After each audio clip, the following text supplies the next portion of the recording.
The Diocesan Liturgical Commission has begun preparations for the upcoming seasons of Advent and Christmas by hosting a series of workshops for cantors and choir members.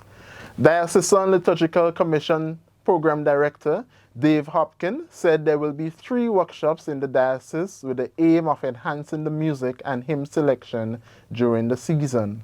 The main focus today are 4-pronged. One has to do with the responsorial psalms for the season of Advent and Christmas. 2, we're going to review some of the songs in the Praise the Lord for Advent and Christmas and address the unfamiliar ones.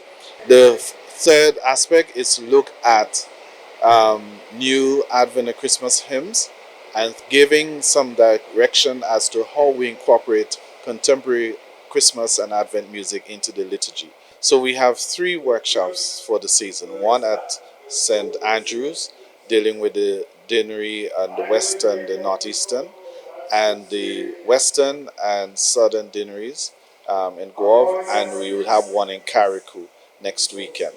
Due to the inclement weather which hindered attendance, Hopkins said the hymns and music will be collated and sent not only to choirs in parishes, but it would be available to the entire church. While I sat there and I realized what was going on, what came to mind is that to collate some of those psalms and have a session on GNCC that persons can look at and even learn some of the songs.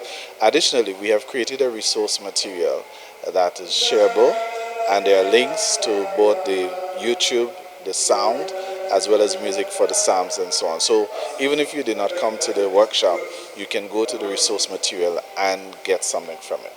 Hopkins said we must be open to having an experience of Jesus when we gather to celebrate the liturgy.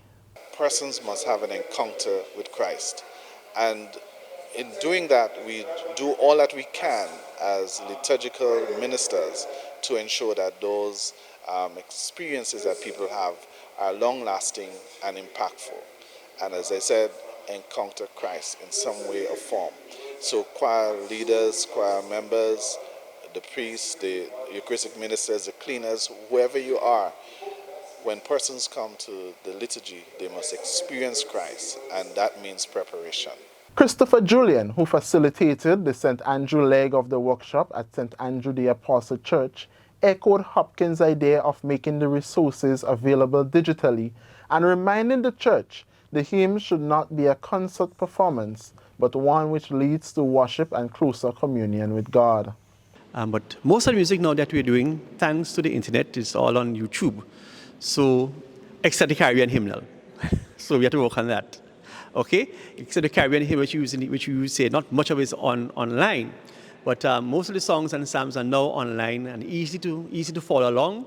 And there are many other options that choirs can use. But we ask them to remain focused in the Catholic spirit of things.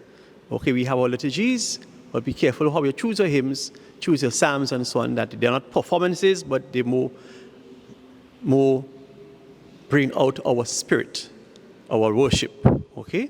That we don't want to perform our psalms or perform our songs and hymns, but that they lead us into worship, into who Christ is.